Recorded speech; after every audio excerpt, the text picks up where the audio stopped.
Okay, thank you very much for inviting me to talk here.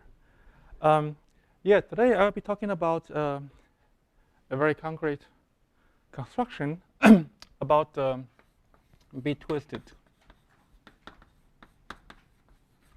open closed string field theory,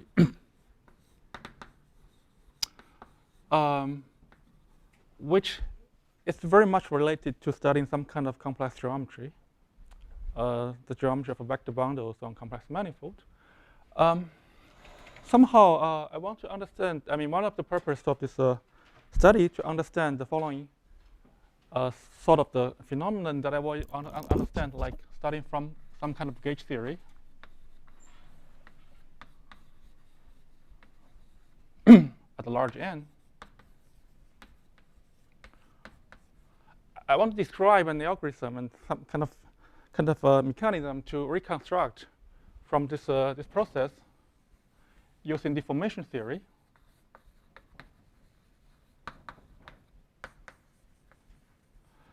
For this dynamics of gravity.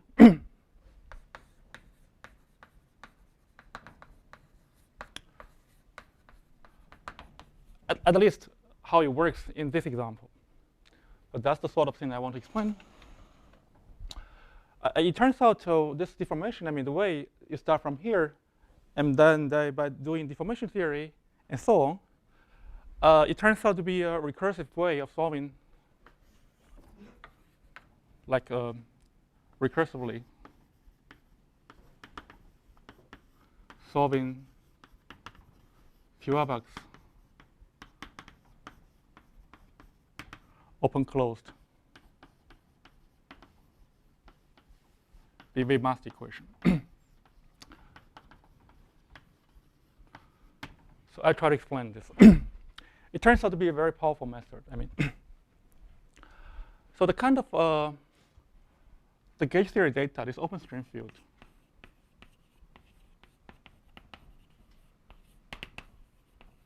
in this topological B model is related to this holomorphic Chern-Simons, like proposed by Edward Witten. And this closed string factor in this model is called Spencer gravity.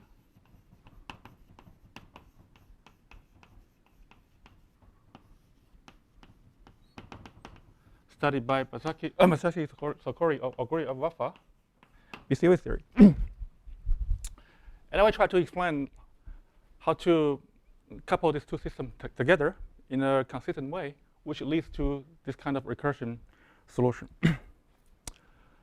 So let me start with the closed string factor. So let me start with like Spencer gravity.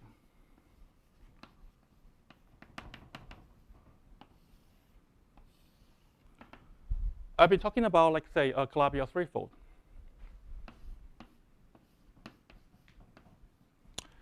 And I'll be working with like holomorphic volume form. Let's call this one omega x.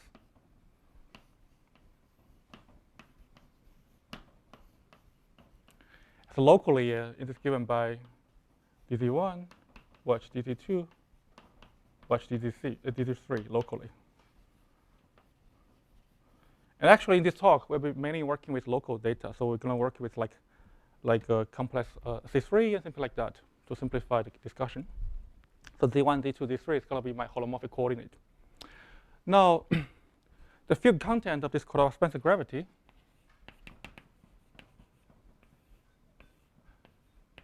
is given by the following. Let me start with introducing one notation. So it's going to be related to understanding so-called polyvector field. This is given by all these kind of 0J forms valued in the exterior product of the 1-0 vector field. That's what this space is. It's called a polyvector field.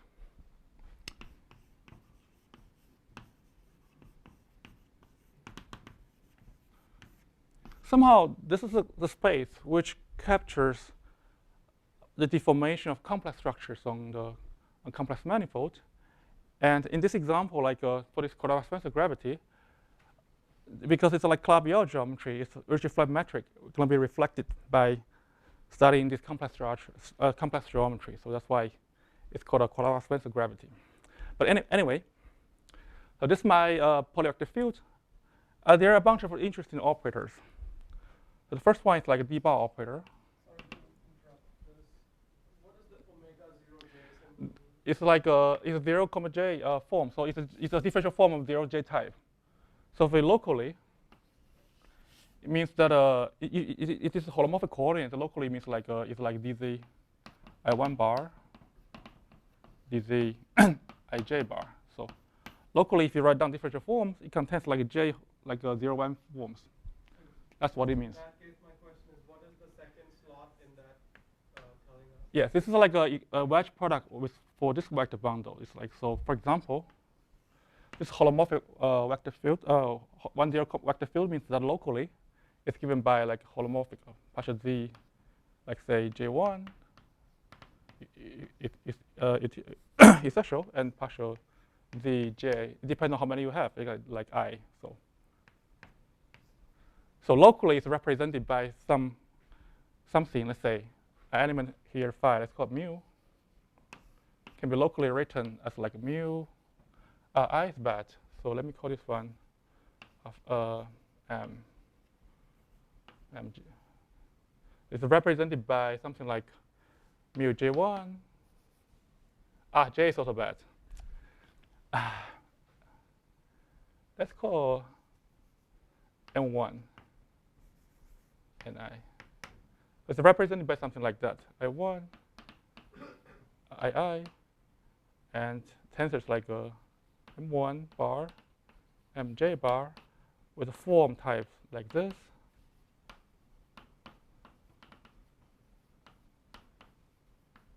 And with like an anti-computing vector field.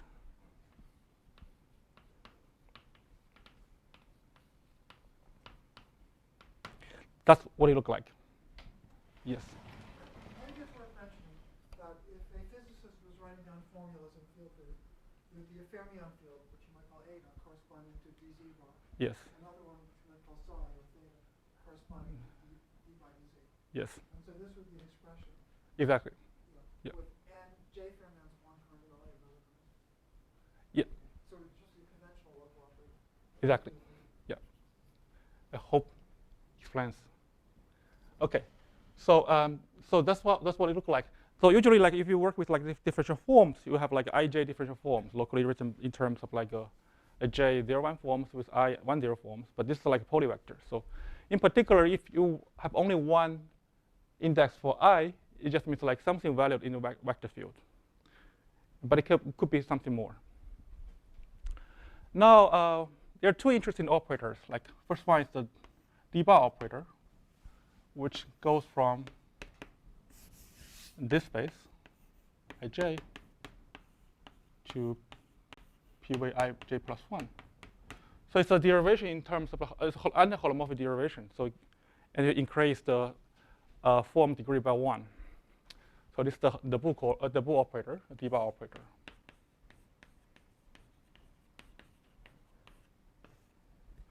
It's similar to what you do for differential form. You increase form by 1, but it's now an holomorphic part. And there's another interesting operator. It's a divergence operator.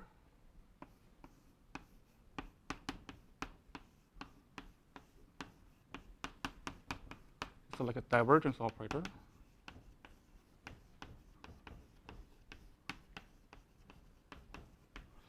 With respect to the Calabi-Yau volume form. So you know that whenever you have a volume form, you can talk about divergence operator. And here you have a holomorphic volume form. So basically, you can apply this operator to like a vector field. You get a function. So that's why I decreased the index of vector field by 1. But it's generalized to this setting. Like you start with a like I polyvector. You end up with like I minus 1 polyvector. That's the generalization of this divergence operator in this setting. It is clear, and that's going to be the two most important operator for us. No, but I think you need to explain one more fact, which is that in the Yes. There are two supercharges. Yes. Called Q and Q bar, which each square is 0 the antimatter of each other. Yes. And geometrically they act on this class of operators like directly from D and D bar. Yes. Exactly. That's how it comes. Yes. I probably should explain in more physical terms, but hopefully this is the geometric one. Go on this way by application. Okay. Yeah. Thanks for the explanation. Yeah. It's great. So now the field data of the story. I mean, I try to explain the geometric meaning of this guy. So of this Cordova-Spencer theory. Actually, it's given by all the polyvector fields with. It's going to be a two-dimensional theory, so this is the target thing. This is going to be the string field theory for this two-dimensional like a B model, B-twisted topological model. So actually, that's the closed string field.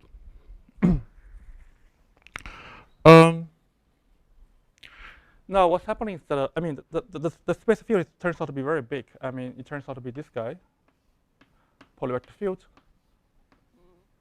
with one more formal variable u.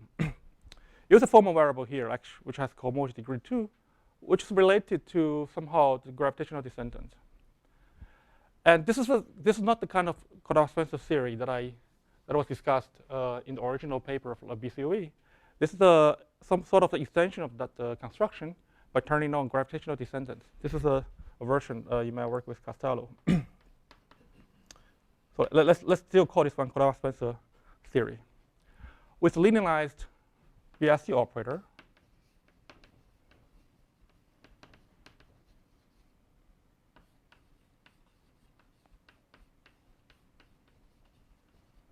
let's call this one Q. Q is a combination of these two operators, like D bar and D, by this combination. I try to explain why you have this kind of operators and what is the geometric meaning of this operator. And also you have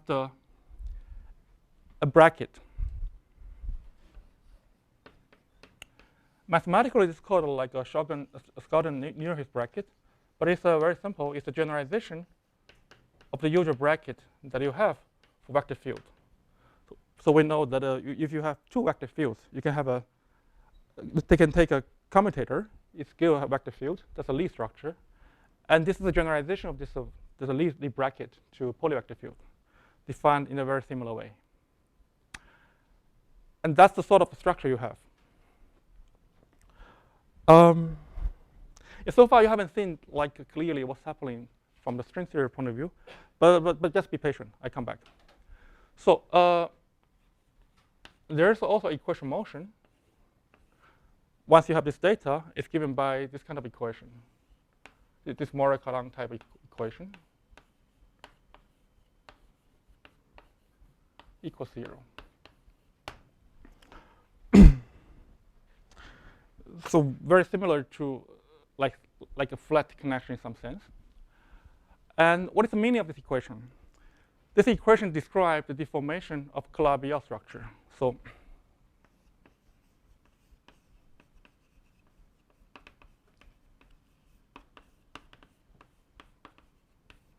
let me try to explain why this is true. So for example, special case.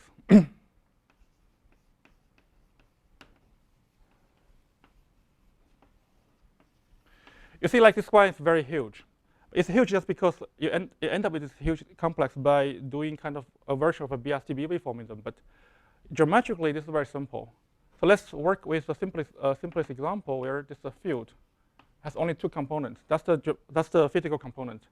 Let's call it a mu plus u times rho. So this mu is the element of one polyvector. This Benchomi differential, which is the field or kind of element which describes the deformation of complex structures, and rho is a scalar.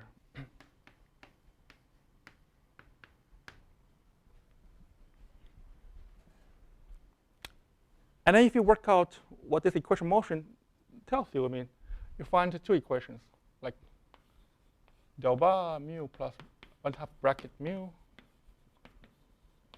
equals 0. And the other one looks like del bar applied to rho plus the divergence of this polyvector plus the commutator equals 0. That's what you find from this equation motion. So this equation motion is the correct equation motion for Kodawa-Spencer gravity because, let me just explain. This equation geometrically described the deformation of complex structure on X. And this guy describes the deformation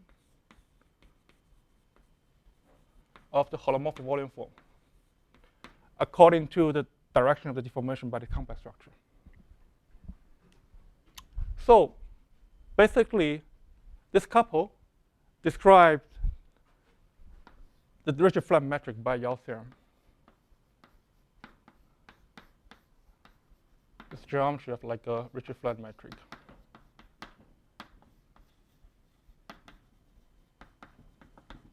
And that's the content for this Kodawa-Spencer gravity.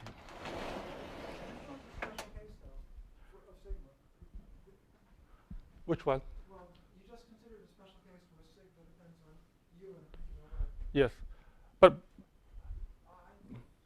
actually you do, because so the other components described, for example, if you have this, don't have this one, you have this kind of extended deformation in your sense, and then you have this guy, you have so some versions of like extended deformation of a pair of a Calabi-Yau of a complex structure with a holomorphic volume form. We can just call it the extended deformation in that sense. So it does answer a question at some point. So let's say extended deformation. In some sense, it's more than this guy. Sure, it's more. This is only a special locus, but it's higher structures as well. So. Here, the equation motion written in components don't depend at all on you. Yes, because this is contains use formal parameters. So when you write down equations, by comparing the U components. So because you only have two terms, that's why you have two equations. But in general, you have infinite towers of equations. Well, I think you're answering yes to this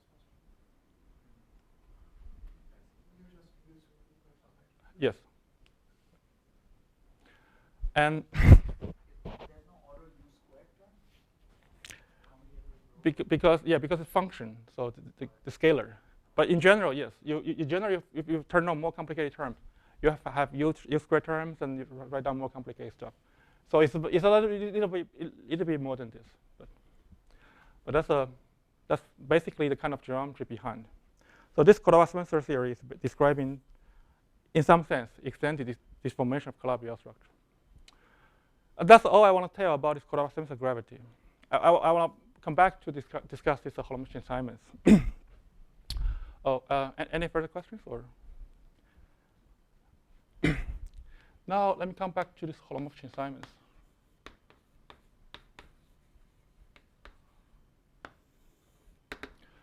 And geometrically, the space of field for Holomorphic-Simons theory is given by a 0-1 form, valued in some Lie algebra.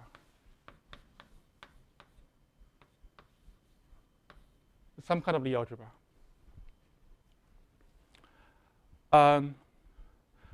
Actually, Edward described an action functional which is similar to the usual Chern-Simons functional in this setting by the following. You can write down some action functional which look like integrations in trace 1/2 A1 watch d bar A1 plus, I always get this coefficient wrong, but I think this is correct.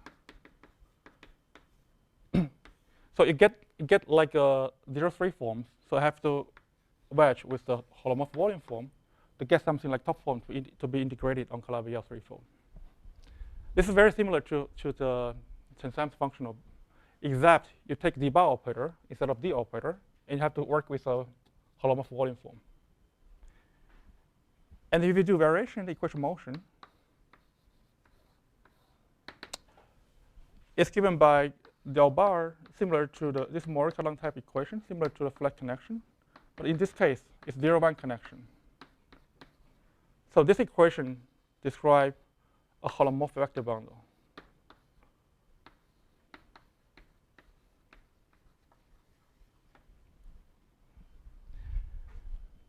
And in particular, if you try to work out all the classical geometry, you end up with like a moduli space of holomorphic vector bundles on Calabi-Yau threefold.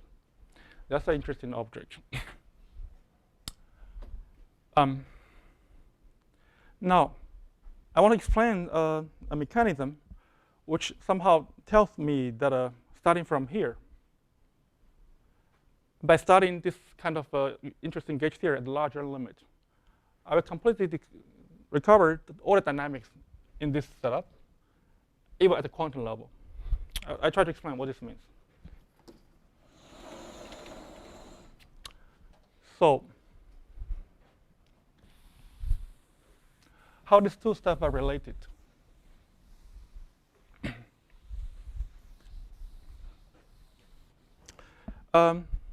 It turns out it would be convenient to work with BST-BV formalism. So, to discuss the deformation theory.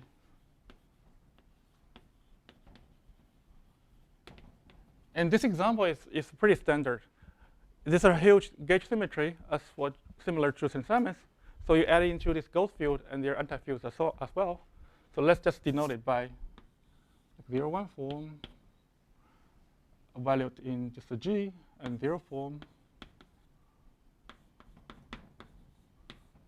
0, 2 form, and 0, 3 form. Let's call them like this A1 represent the 0, 1 form. This is the ghost field, A0. And this is the anti-field of A1, let's call this one A2. And this is the anti-field of this A0, let's call this one A3.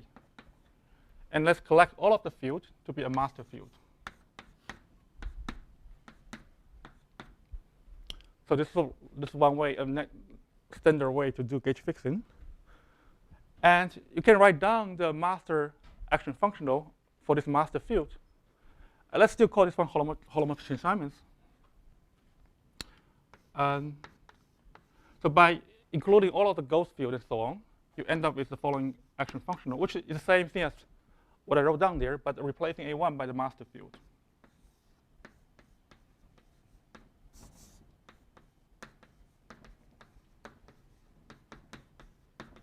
So now you involve all the components. But that's a very general phenomenon. Satisfying the so-called classical mass equation. Classical mass equation, which says like if you look at anti-commutator, anti-bracket of this Chern-Simons functional with itself is 0. That's the first step.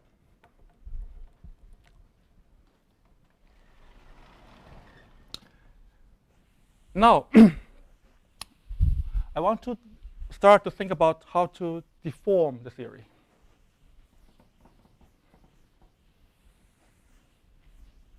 So the deformation can be described by deforming the action functional, satisfying the same classical mass equation, and so on. But to say this one precisely, so let's just try to write down the nonlinear BST transformation. Like let's call this one delta BST in the sector of holomorphic Chern-Simons. By definition, the classically is given by anti-bracket with action functional.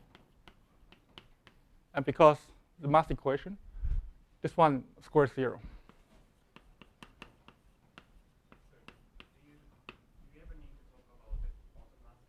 I need to talk about quantum mass equation, but let's here work with classical case.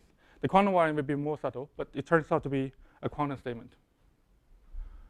So explicitly, I mean, you can write it down how it varies on fields. On the master field, it's just written in the following way. That's an explicit formula. Will be helpful later. So this formula is written down, I mean, in a way that you're reading components. So you look at the 0 form, you look at the 0 form on the right-hand side, you compare, and so on. That's what this equation means. That's all the classical geometry of this holomorphic Chern-Simons that we also incorporate the gauge symmetry by working with the BST-BV formalism. Now the question is the following, like deformation. Um, so this is a little bit different with the holomorphic Chern-Simons, the ordinary Chern-Simons.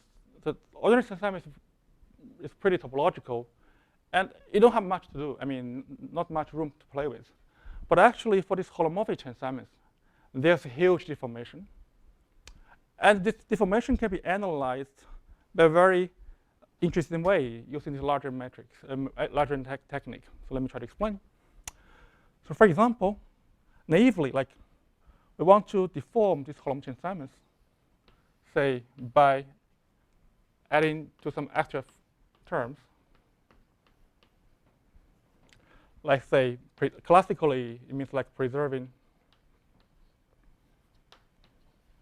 a classical mass equation. That's a very naive thing. So let's work it out. Work out the first order deformation.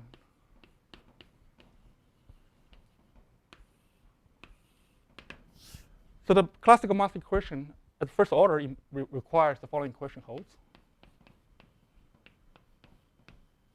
It's like the BRC operator applied to J must be 0. So you require something which is BRC closed, like preserving gauge symmetry. That's very natural. And also, like, you have to modulo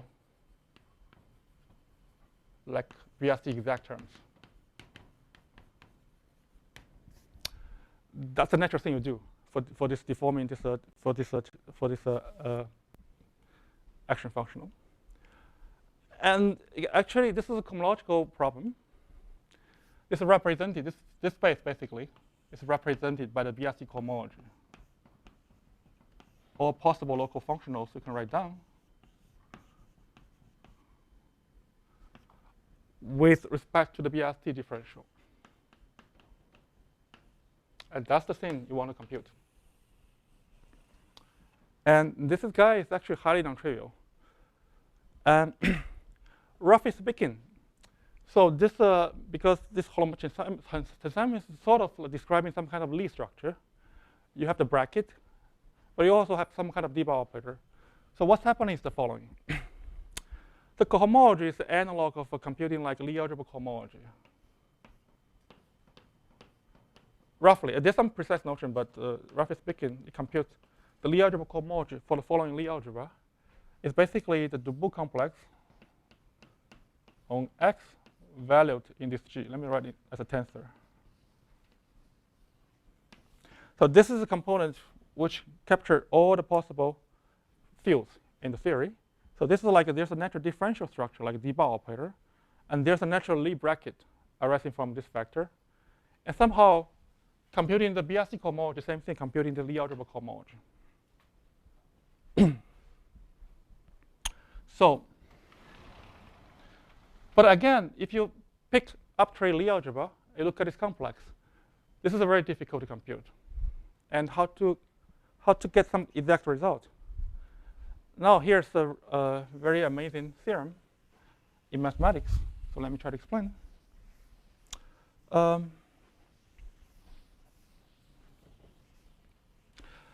It's the following. It's the Lagrange technique in homological algebra. It's called a. So maybe before we should orient us what we're trying to do. Yes. You define this action on the Clavier level. Yes. Now you're trying to deform it. Yes. Which would come from what? What is the definition of the complex structure of the Clavier? Yeah, it's going to be coupled to the deformation of exactly coupled to the deformation of complex structure on Clavier. Yes. So do you expect? Well, we'll find out later. But do you expect to see other definitions? That's all. That's what I want to claim. If you study this one, you compute cohomology, that's all you find. This precisely equals to the correspondence of gravity. And this equality actually has a, I'll explain, yeah. So this kind of universal property is a strong indication of so-called causal duality. But let me try to explain what's happening here. Like, let's slow down a little bit. The theorem is called the Lodé-Quillen Thicken theorem.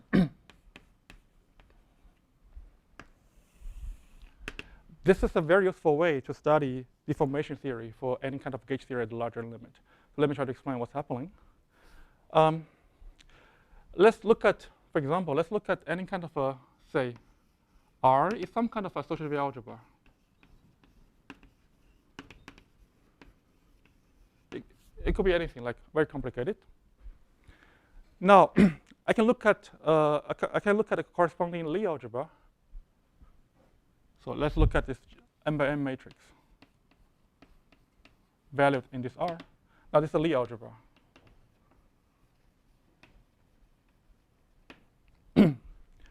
The bracket is given by like commutators of the matrix multiplication.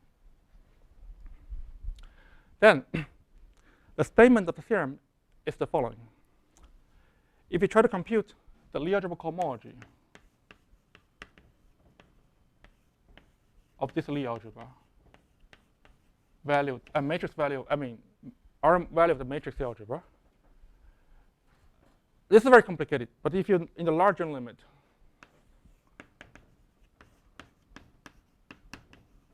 it's a version of like stable cohomology. I mean, by passing to very, very large matrix. This is computed by symmetric tensors of very simple object, which is called, let me try to first write it down.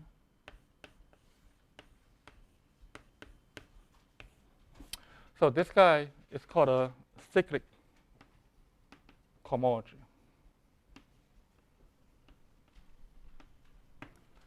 So I'm not sure whether people know this terminology, but let me try to explain what this one is. It's a version of like discussing trace operators. So for example, this is a statement. Let me try to explain the terminology.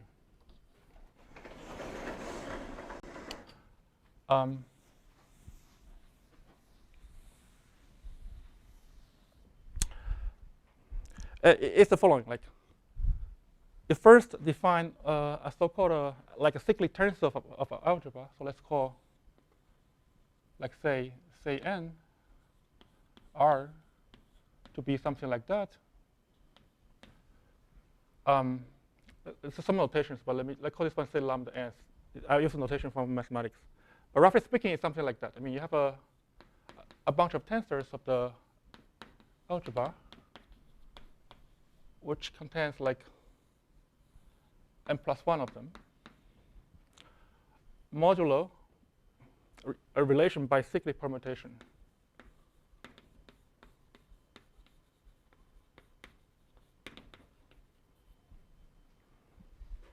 So you can think about putting this element on the circle, and in a way, so this cyclic permutation has some signs, but let's ignore it so far.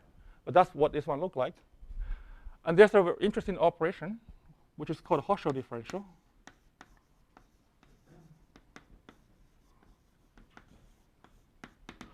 which usually people write B, acts on the space. In the way that if you look at all the possible nearby collisions.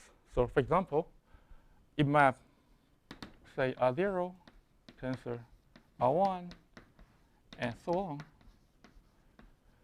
you put something on the circle, R0, R1, Rn, and you look at all possible ways to like collide in nearby points. So it becomes like R0, R1, tensor something, minus, now you collide R1 with R2, something, and so on. And then finally, you have to rotate back, collide Rn with R0 because it's cyclic. So eventually, the last term will be something like R0, Rn, R0, R1, and so on.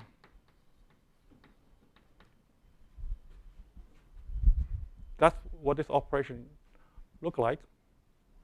It can check by hand that the b squared equals 0 defines a natural differential.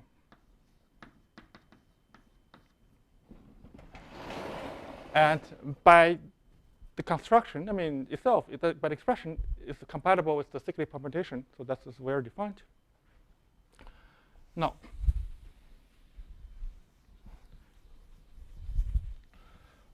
with this notation, it's like a notion of so-called cyclic homology.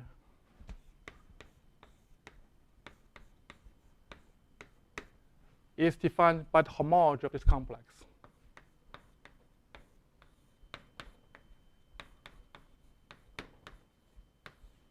Let's say Hn with n is so-called cyclic homology.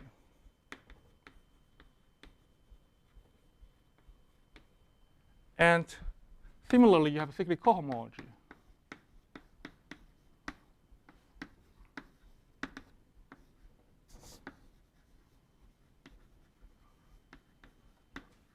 By dualizing the complex. Basically, that's what this one looks like. So for example, to give you a feeling about what this one looks like, I mean, so if you compute the first homology, FC0, by this expression, you find look like R mod out like a commutator of R. That's what it look like. And as a dual element, cyclic cohomology. Somehow it's a dual of this guy, which is given by some operator, let's say some rho operator, which apply to R to get some number, such that it annihilates the commutator. So rho like R1 tensor R2 equals rho R2 tensor R1. And basically, this is the analog of a trace operator.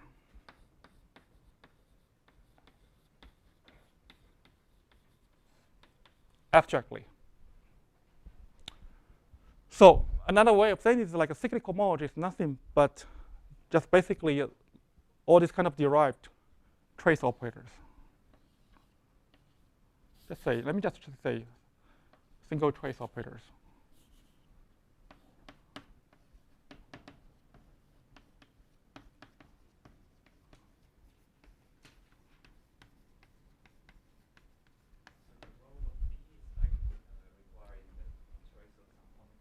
Exactly. You want this commutator. I mean, suitable commutators should be 0 in a consistent way. Like the leading term is just a trace, but you have also kind of higher trace or relations. Like the commutator should be vanishing in that sense. So this is basically, I mean, the leading term is trace. The other cohomology can be viewed as like a cohomological trace or derived trace in some sense. But anyway, they're all kinds of trace operators.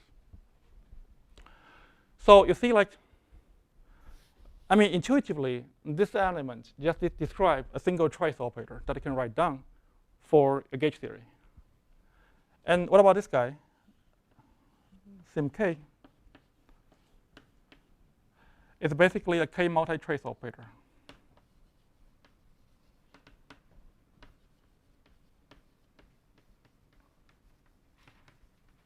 So this theorem tells you precisely that in the larger limit, if you want to deform your gauge theory in the larger limit, you can write down all the possible deformations up to gauge equivalence by multi-trace operators. And there's a very precise notion about how to compute this guy and what they are exactly are. I mean, that's what this statement, what this theorem is talking about. I want to keep this.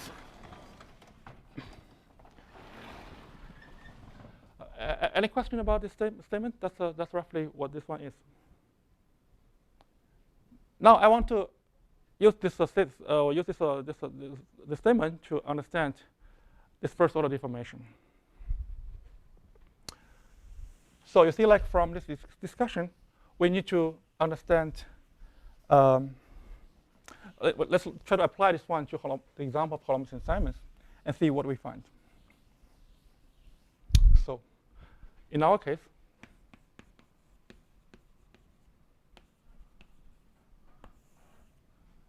oh, I just erased. I'm working with like a Lie algebra cohomology for this guy.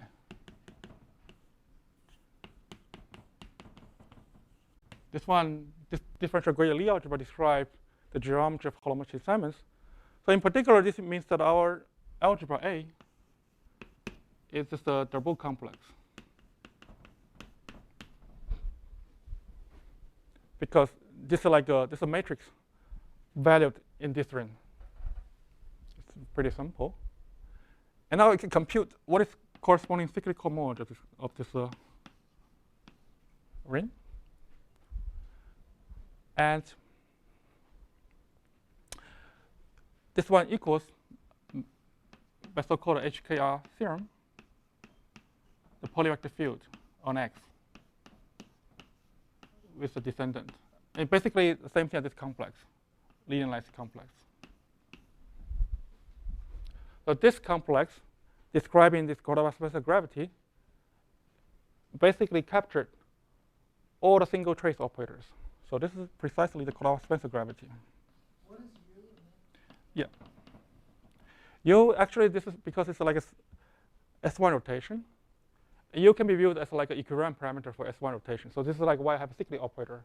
So you can also define the same complex without imposing this cyclic permutation relation.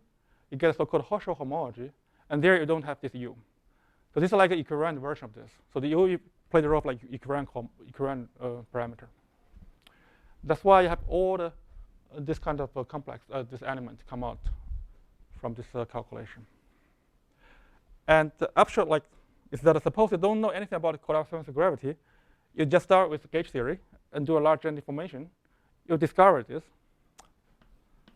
This is like a single trace operator. Coupled to treat.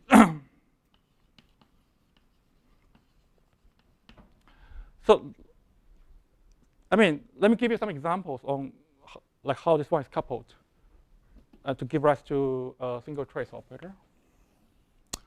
And so here's one example. Suppose I start with an element, a K polyvector. So let me just remind you, like this involves like a K vector field, roughly speaking, look like mu I1, Ik, something, partial d I1, Ik. So I only write down this the index for the vector field, and then they give rise to a deformation. You know by this calculation, element here leads to a deformation anyway. The deformation is given by trace. You have mu, I1, Ik, and coupled to the connection, partial z I1, partial z Ik, and integrated against holomorphic volume form. That's how these two objects are coupled. And and there's some kind of complex here, differential here. So if this one is divergent free, then it's going to be gauge invariant. Otherwise, it's up to another one by this by using relations here. But this is this is roughly speaking. This is like a general looking. For first-order deformation. So, for example, if you turned on some other like a descendant parameter like u to some power, you will find more terms in the connection without derivative. So every time you insert u, you will basically end up with the expression with the. Now you see like you have one term without any derivative. So a term with like a u to the 2k. Leads to an expression where you have like we have like a 2k plus 1 eighth without derivative. And there's very precise formula for this. This is an example when the k is bad. This is like the descendant u to the m. Sorry. So this example, when there's no descendant, like m equals 0, so you have only one term without derivative. But if you turn it on, you can write down more complicated terms. And all the closed formulas are known, combinatorically. by let me just tell you, roughly speaking, what's going on. So all the closed formula is known for all the deformations, not only up to first order, but actually all orders at the disk level. So all order deformations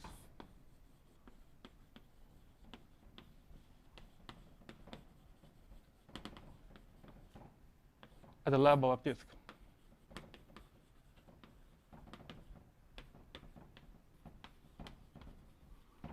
Is basically, if this is known,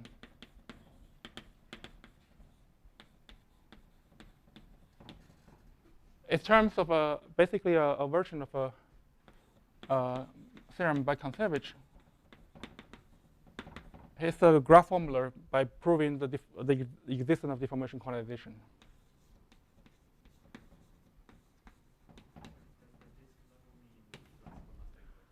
Yes, classical mass equation is required.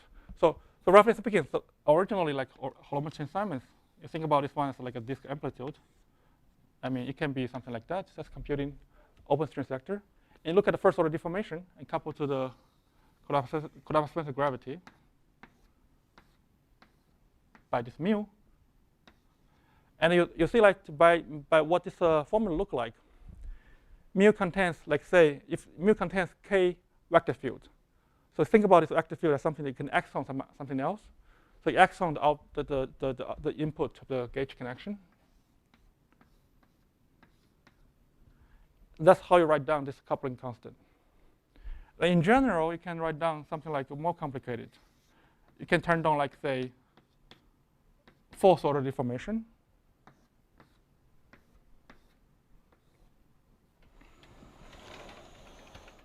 And the way the coupling constant is given by some integrations on some configuration space.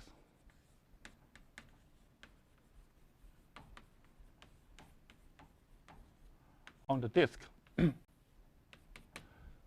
And there's some, the structure is like, every time you have a polyvector, there's a bunch of vector fields. So you can act on something else. You can either act on the open string sector or act on the closed string sector. So look at all possible ways that I act on something else using the holomorphic vector field. That's roughly speaking what this coupling constant look like. And it's almost fixed by trying to solve the B-wave mass equation. And this corresponding B-wave mass equation is sort of equivalent to conceptual solution of the deformation quantization, basically. This is called a formality theorem. So that's all the, I mean, at least the deformation at the level of disk, what it look like.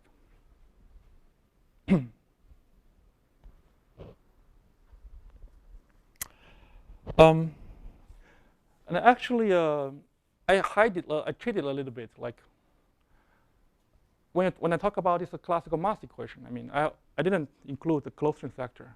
Actually, there's a Biasi operator from the closed string sector. You have to incorporate that into the mass equation. And if you do that, you end up with like exactly what Tiwabak described in his open-closed string field theory. So roughly speaking, the mass equation, I mean, look like if you apply a linearized Biasi operator, this involves like both open and closed, to a coupled system.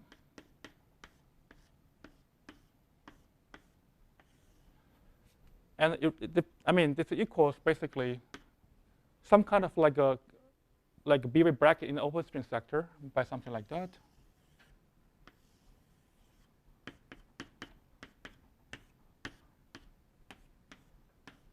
This is like a B-wave bracket open string sector. And also have some kind of Biasi transformation in the closed string sector. So you look like something like that.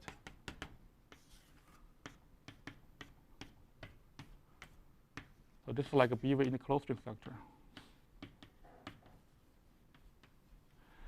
And this kind of the equation, which is the way to reconstruct the closed string dynamics, actually. I mean, so look at this equation. I mean, this is like a BSD closed, as the best exact, which tells you like, and this open string data has some way to understand information from closed string data. And remarkably, just for the disk, this is equivalent to solving the problem deformation quantization problem on Poisson manifold. But this is a so if you do something similar to like say you look at the basically Poisson model, and what you end up with like you look at the smooth polyvector, not holomorphic one on the space. That's play the role of like a closed string sector. And the extra thing is it's not a holomorphic thing, it's just a smooth stuff. You look at the smooth functions. There's no double complex but smooth functions. And what actually Chern-Simons did is basically a version of this by putting like setting closed string data to be all the smooth polyvector field on a symplectic manifold, and smooth functions as open string sector, and solving this equation. So this plays the role of like a Poisson bracket.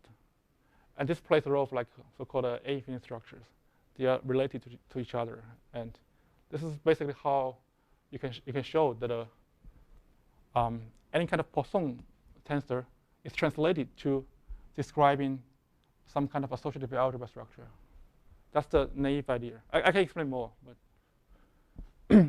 but now here our version is basically a higher version of this. We work with like holomorphic vector bundle with the book complex.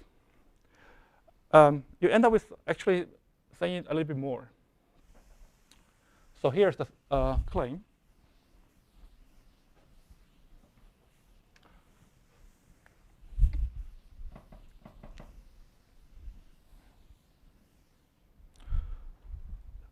Yeah, I shouldn't write theorem in a physics talk, so I will just I just call claim.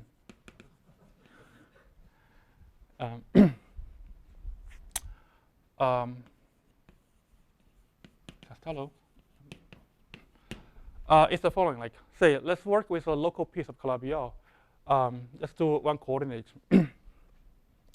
Say on like a Calabi-Yau threefold. So let's work with C3, for example. And we can use canonically.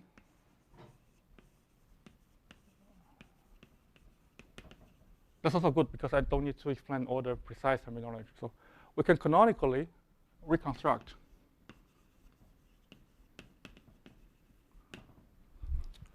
all the stream field action. Let's call this one IGH. Involve like a genus G curve with H boundaries.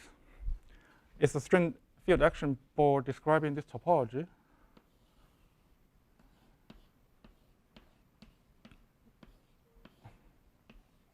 So this is like a genus 3 with two boundaries. And you put basically a connection on the boundary. So basically, on each boundary, you insert some kind of cyclic tensor and something similar here. And then in here, like you can put some like a bulk Mach point. So basically put a connection here. You put the polyvector, Kodawa-Spencer gravity here, and so on. There's a canonical way to reconstruct all the stream field action like this. If we work with the following Lie algebra, it's like a GL n/n, and let n go to infinity. That's the sort of the statement. You can actually, so here is an example like you can construct the coupling. I mean this disk, but it can go to other topologies and so on. Super. It's open. Yeah, gauge field. Yeah. So I really need both fermions and bosons and fermions. Yes, the same number of them, n/n. This is the same as like starting from holomorphic Chern-Simons theory, whose gauge Lie algebra is given by this one, GLN/n. And you study to do deformation theory by, for example, if you couple to quadratic symmetric gravity as first order by this formula, by this theorem, and you can keep doing this, coupled to higher topology, all this kind of thing, and the larger limit. And you can show this canonical way to reconstruct all of them. In particular, this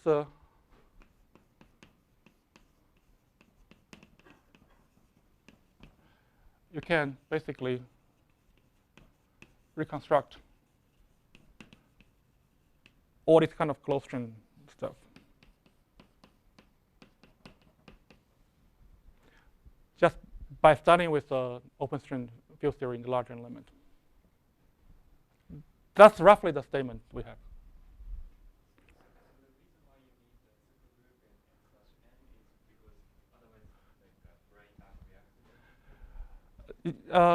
There's going to be a anomaly if you work with other group. Let me try to explain. And this is actually a good point. So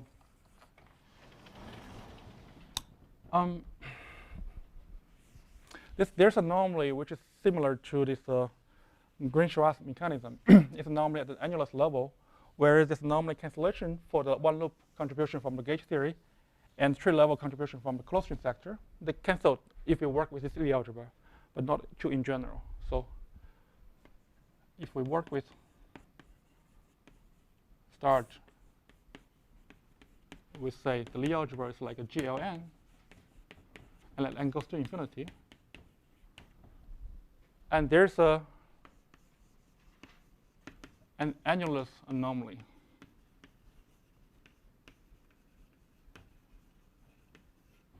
Is proportional to n, solving the following BB mass equation. So basically, you want to find what's happening. I mean, you want to show whether you can consistently construct something on the annulus. And by what I just said, like the Dirac BB mass equation in this case amounts to understanding, like, for example, a BRT, linearized BRT operator applied to this geometry. You look at all the possible ways this can degenerate. So you will find something like terms like equal to something like you have a disk bubbling, and you can have something like this line can degenerate. You get a one loop anomaly from the Holomorphic Chern-Simons. And you have also a tree contribution from closed string sector.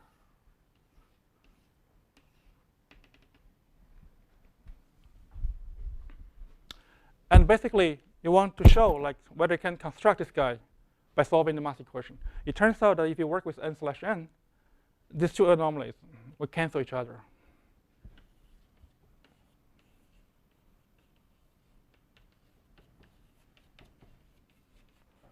But if you work with GLN, this is going to be a proportional to a term. I mean, it's going to be a term which is proportional to n.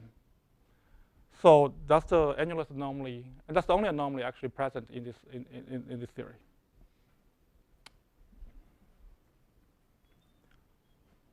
Does that answer your question somehow? Or?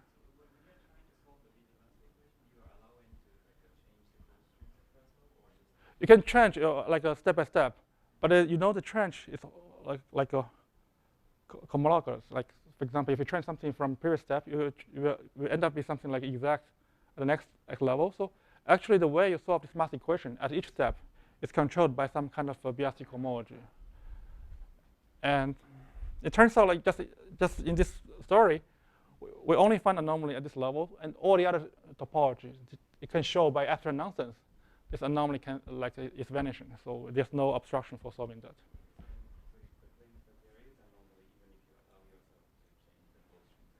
Yes, it's still there's an intrinsic anomaly there. Yeah, I don't have a good way to say this physically. Like probably Edward, you have some idea why I should have this slash n at some point. But in general, you can also work with like some other groups. Like you can look at like a orthogonal group, and you'll find something similar. Like it's actually interesting. On C3, you'll find anomaly cancellation only if you work with SO8, and if you work with 10 dimensions like C5, you have to work with like SO32, which is very similar to the proof is very similar to this argument. I'll probably stop here. Thank you very much.